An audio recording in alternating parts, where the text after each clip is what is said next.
Hello, stranger.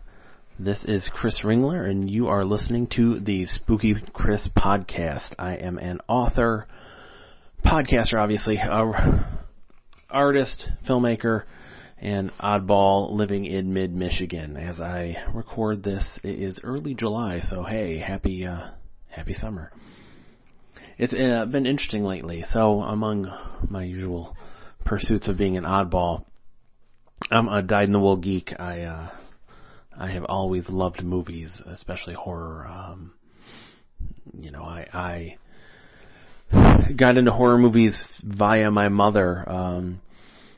She was big into scary stuff, and as I always love to tell people with my silly personal lore, I saw the first Friday the 13th at a drive-in, and I believe it was Doubling with Pieces. I was 6 years old, and I only remember the ending of Friday the 13th. But my roots go deep as far as horror fandom and geekdom.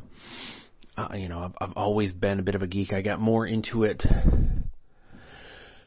when I made a friend that I did zines with and stuff, and between meeting him and another friend I have, I kind of got more into the collecting aspect. My other friend, I'd met him. I took a class when I was in my senior year at high school. It was a horror film class. I authored it at the local community college, and I met a friend of mine.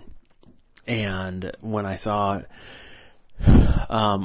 his room, when I went to his house for the first time, he had a laser disc. I mean, this was, let me think, this would have been 92, 93.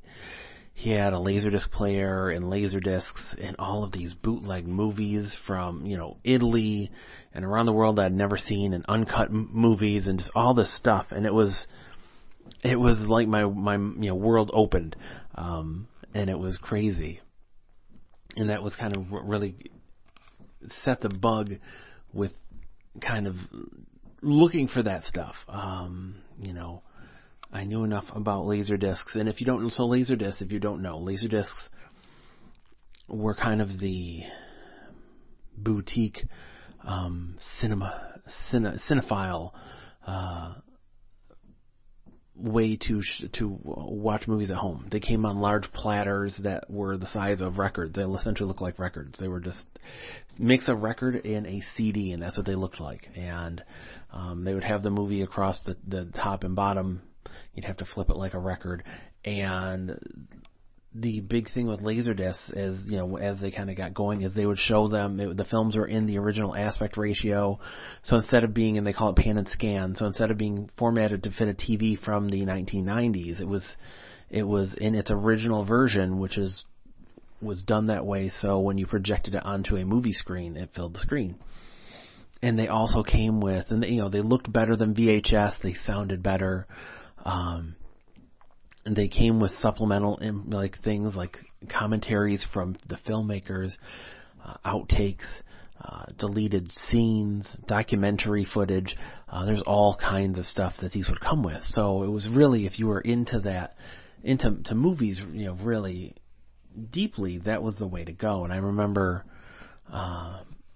really getting into Laserdiscs, and that was I think where I kind of got into the collector market. You could get these bootlegs at conventions and stuff, and it's funny because it was,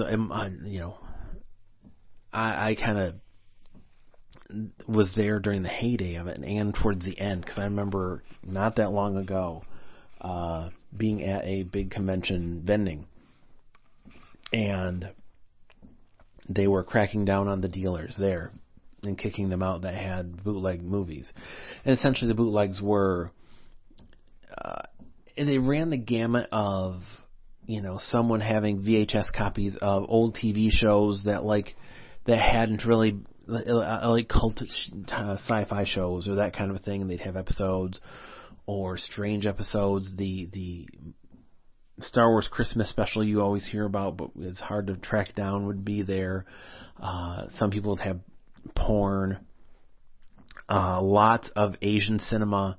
So you're talking the Hong Kong cinema, the martial arts movies. I got like the, what is it called? The Heisei Godzilla movies that way. These were the movies that were released in the 1990s. And I got those from conventions. And you know, and it was strange because it took so long for those kind of things to be released in America. There was a belief that there was no market for it, and there was no real interest to license those from American companies. So the only way you could get them is get bootlegs. So that was a big gray area. You could also find, like I say, Italian horror films, the likes of from Dario Argento, Lucio Fulci, Mario Bava, and movies from around the world, really, but especially genre like horror and fantasy, action, things that again weren't coming to America easily, or if they did come here, at least Lucio Fulci's The Beyond was released in America as The Seven Doors of Death, and all of the extreme gore, which is known and loved for, were removed. So these were the original versions that they had been intended. So that was the big allure, is getting all of these movies that you knew existed, you'd read about them, but you couldn't get in the States. And I remember when they were, and it reached a point where, when with DVD really came in with that, there was more of a collector market that came in with it, kind of from the Laserdisc folks. I actually remember too. So there was a store in the mall, and I can't think of the name of it. That sold. It was a boutique place that sold movies, and they sold VHS and Laserdisc and DVD and all of that, and they were kind of on that cutting edge. That was where I got my Halloween Laserdisc set, which was this huge set. It was $100, $120. It was a huge set with a bunch of stuff with it. Well, I remember Anchor Bay and some other folks started releasing widescreen special edition VHS. And it was crazy because you would be the movie in the widescreen, and there'd be some supplements after the credits or on a secondary tape. So there was a point where all of the, VHS, Laserdisc, and DVD were all kind of trying to take up space in the same market. And so as DVD came in, like there was, the collectors kind of started to really like move from lasers to that. And it was an easier format. It took up less space. It was easier. It was less cost prohibitive. And they frankly stopped making laserdiscs. They kind of made lasers for a minute, but DVD was the big thing. You could go and rent it, and it was easier. It was hard to rent laserdiscs because they took up so much space. There weren't a lot of places that rented them, so it's easier. And again, like I've followed them, all of this since the beginning. I remember when DVD hit, and I was very like, whoa, that's all well and good, but I have Laserdisc, and it was cost prohibitive. So I waited a while, and same with Blu-ray, because when Blu-ray hit, there were two formats, and it was Blu-ray, and I can't remember. It hasn't even been that long, and I can't remember. There were two companies that were pushing, and I can't remember what the other company was, and they both started putting their movies out, and it just, for whatever reason, the industry chose Blu-ray, which was considered I think it was just HD or something.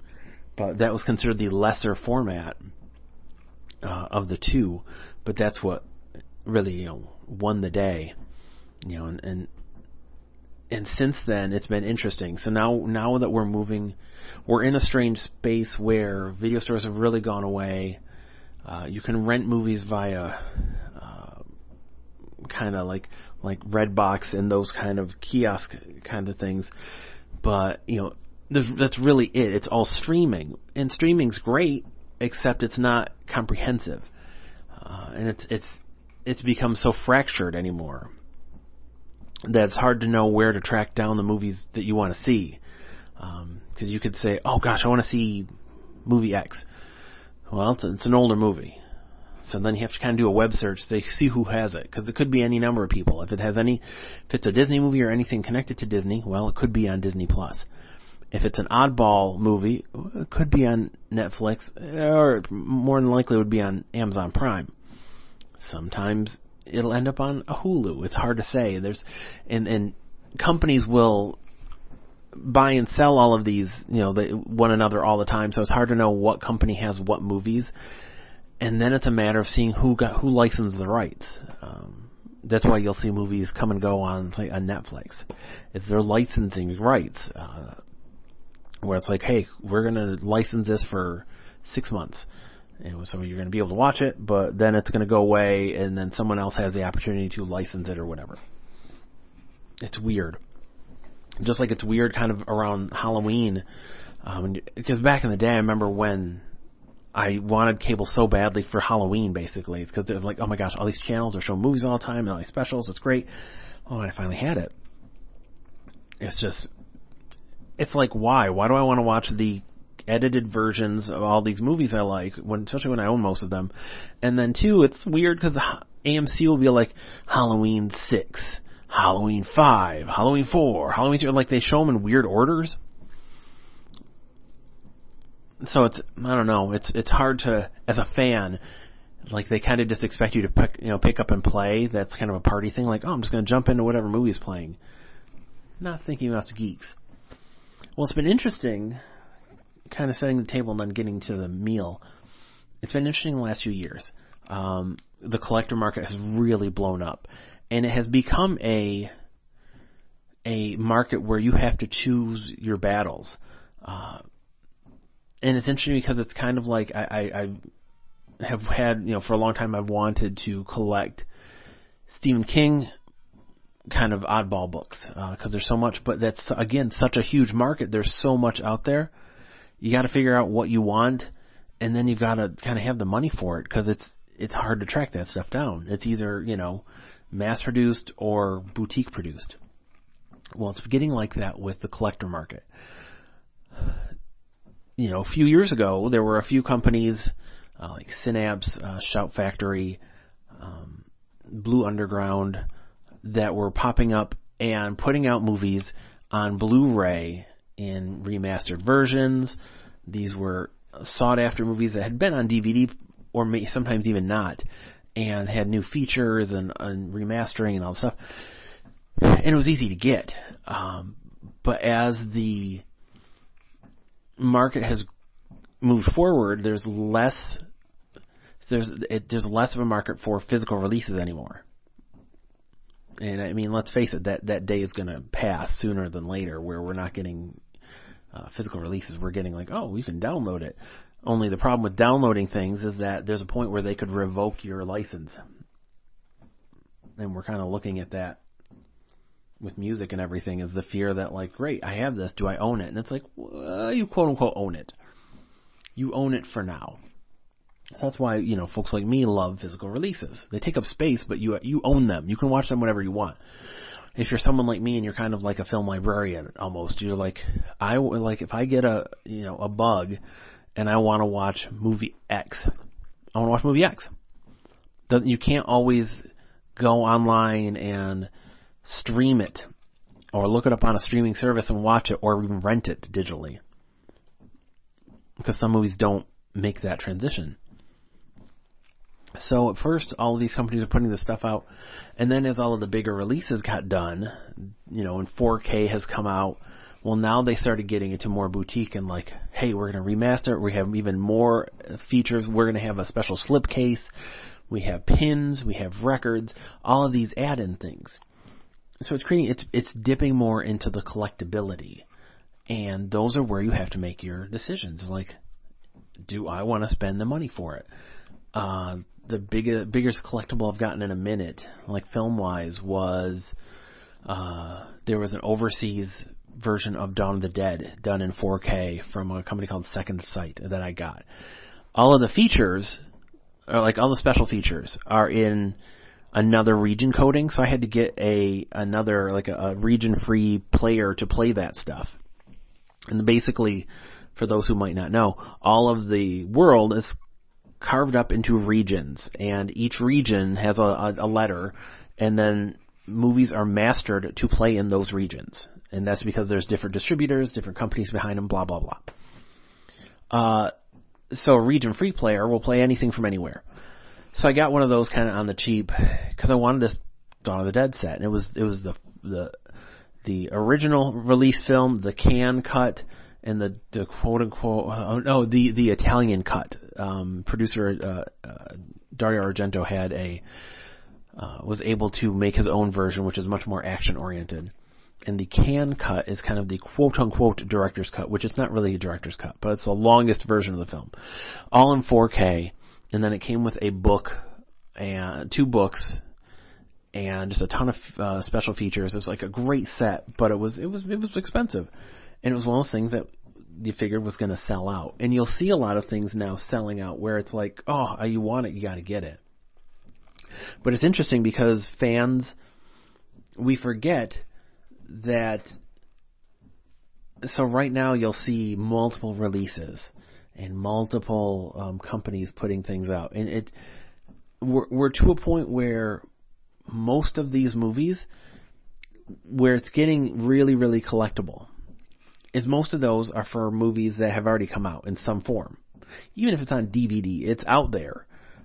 It's very rarely that it's a movie that has not seen the light of day, and they're putting all of this stuff on it that you can't live without, and that it's hard to get.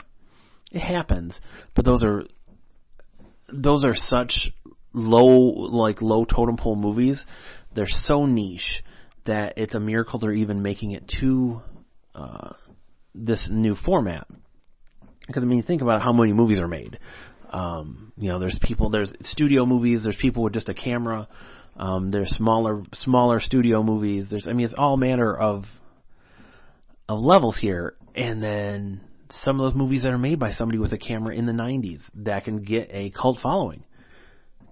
Because people are just so fascinated by it. And they're just like, oh my gosh, I have to have that. So it's hard to know, which versions to get. Because if you're a collector, if you're a geek, you want the best version. Well, I mean, there's a point where you have to kind of make your stand and say, hey, this is the best version. This is the version I can live with. And that's what's hard for fans to realize right now. There was just an announcement of a release for the first 5 Halloween movies on 4K disc, and it's the extras that came on this box set. But you can get a set that has 7-inch vinyls with the singles of the themes, and then one of the versions has pins, and there's outrage over the cover art, and it's all this stuff, and it's weird because fans are so connected to this stuff and so entitled that they get outraged and angry, and we can't just. It's weird because where once upon a time we were all like, wow, this is great that it's coming. I'm super stoked. I'm happy that I have the opportunity to have this. But now it's anger and frustration because everyone feels like they're owed and that they should have it and they need it and they, are owed this thing, as it were. And it's just strange because we're not. These are companies. They're putting the money and work and effort in. And they're movies. They're movies that a lot of us own. We're just upgrading. We're chasing the horse of upgrades, because we're geeks and we want and it's much like the tuner community with cars. You want the fastest car, the best looking car. If there's new engine, new calipers, new brakes, new stereo, we want all that stuff. We're chasing the tech, but we're chasing the extras too. And there's a point where we only have so much money. I mean, I deal with this all the time. We all deal with this, but I deal with it all the time where it's like, oh, I really want that. But the fact is I just don't have the money. And it's disappointing, but we're also not children. I love the 4K versions of the Halloween movies. But I just spent, $100 some odd bucks to get the Blu-rays that have all the stuff on them. And while I have the whole setup to get the 4Ks, I'm just not willing to spend the money right now I don't have the money right now, and I don't know if it's, I don't know that I need the lesser Halloween movies in 4K, to be honest. Again, where you choose your battles is, the movies I'm getting in 4K are movies that either they're brand new movies where it's like, well, shoot, I might as well get the best version there is, like the best looking. Or it's movies that I love, and filmmakers I love and stuff. It's like, oh yeah. Or if it's a movie that I love, and I just think it'll look great. 4K is exciting because it's better sound, better image, blah blah blah. It looks amazing when you get the right movies. But sometimes there's not that big of a difference. So you're kind of like, well. And it's great to be able to get all this extra stuff and get all the neat doodahs and all the pack-in stuff, the geeky stuff. I love it. It's great. But I mean, I still have yet to really delve into the Dawn of the Dead one. I still have yet to dive into, I got the Midsummer 4K. I don't even love Midsummer, but it's such a gorgeous movie. I was like, it's a neat set. It'll look gorgeous, and I don't hate it, but I certainly didn't love it. So it's one of those like, why do you own it? I'm like, I don't know sometimes. Another collector thing. But it's sad when fans get so outraged and angry that, one, that companies aren't making things just for them, making it in at a price point that they like, and making it in quantities that they appreciate. Again, with collectors though, we also want the rare things. We want the boutique things. We want I've got this, because you want it in a collection. You want to show it off. You want to be, were you able to pick up blah blah blah? Oh, well, I did. I mean, that's a big part of Record Store Day. Yes, it's a celebration of records. Absolutely, it's a celebration of music, but it's also like a way for people to jump in and get stuff that's, most of it's either like, well, initially it was re-releases and boutique re-releases and stuff. Now you're seeing like bands put out new release stuff or things that are only going to be on that day and on that format. But it's collector stuff. It's stuff that, like, once it is bought, you could go to eBay and find it for an exorbitant amount of money. That's the crappy thing. Welcome to collectability. But I mean, it's having the things that other people want is part of that geekiness. It's a childish part of it, but it's part of that. That's why they're collectibles, is you want to collect them. And you want to make sure that other people didn't collect them, because that makes it cooler. But, we forget that these companies are out to make money. We kind of need them to make money because we want them to keep producing these movies that we like and finding the gems and finding like movies, because there's so much stuff. And that's the sad thing, is that every step forward,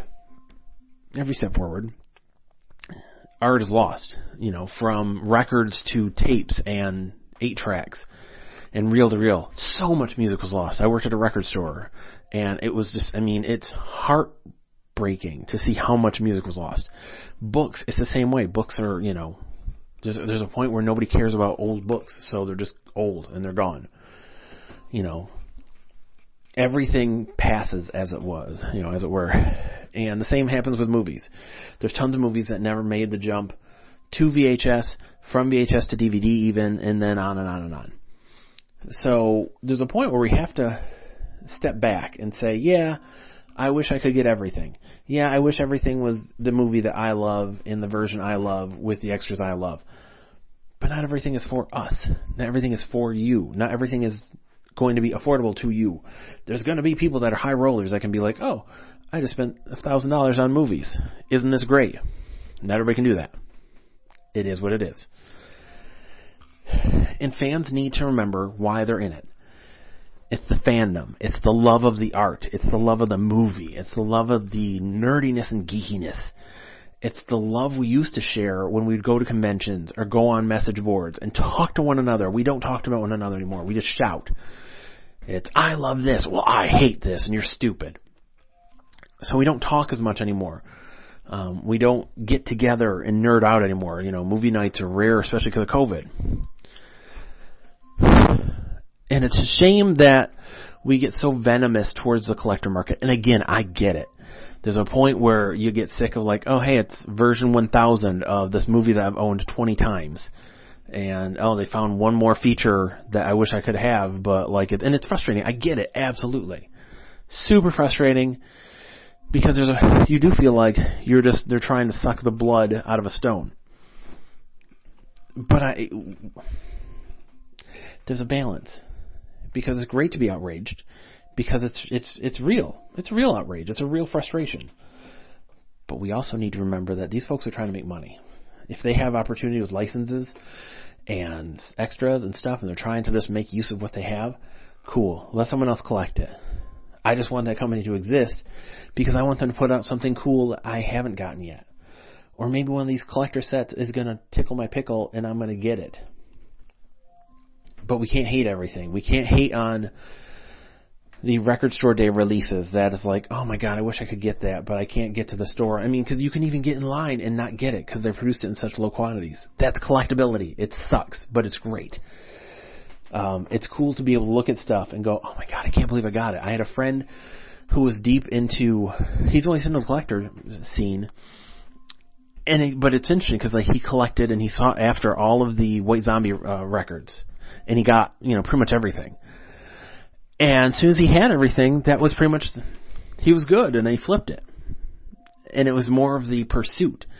And we all get our own thing out of it. Let's face collectibles and posters and geeky stuff and statues and all this stuff. It's to make us feel comfortable. We're in a world that makes us feel uncomfortable. We work jobs that don't fulfill us.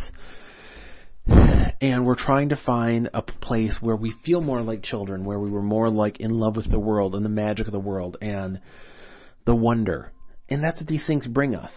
Yes, it's stuff. Yes, it's clutter. But if it means something to you, then it has value. Now there's a point where you need to let it go if you need to let it go. These things are not more important than people or relationships. These things don't take precedence over experience. The things that will warm us at night is not, man, I love that Wolfman action figure I have. It's, man, I love the time I spent with those people I love. So there's priorities. And sometimes we collectors, we geeks get it twisted. We lose track of things. We lose sight of things. We are in many ways outcasts. That's what brings us to genre and to all of this stuff, is that many of us did feel lonely as kids. So we feel deeper connections with these movies than other folks. We feel more protective.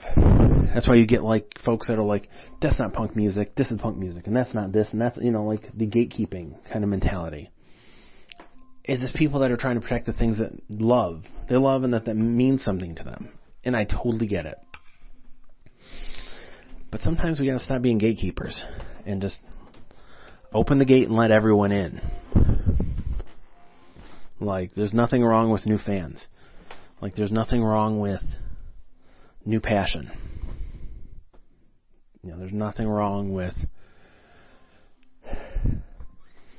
showing people how much this stuff means to us and it can mean to them. And yeah, it'd be great to have all the collectibles. It'd be great to have all the weird stuff that they release. It'd be great to have all that stuff. But we're just not gonna. Just like there's always releases overseas or in low quantities or whatever that we just can't get or that we don't get. If you want it that bad, look on a secondary market. Go to your eBays. Go to whatever. If you want it that bad, man, pay for it. Because someone's going to be willing to sell it. We just need to remember that magic that got us here in the first place. And we're okay. It's okay. Be bitter. Be frustrated. Be mad that they changed the artwork. That the price is outrageous. That this feature isn't on there and that feature. And, that's the great discussion that we don't have anymore. We just need to dial it back. And stop being angry at everyone. And stop being feeling as if somebody owes us because we're a fan. Friend, I hope you are well. I hope you are vaccinated. If you want to read my stories, read my blogs, you want to check out anything, go to spookychris.com. I have 20 books at least that I have written, and they're out in the world, from kids fiction to weirdo horror to just a regular straight up non-genre fiction book I just put out a few months ago. You take care. I will talk to you soon. Stay geeky.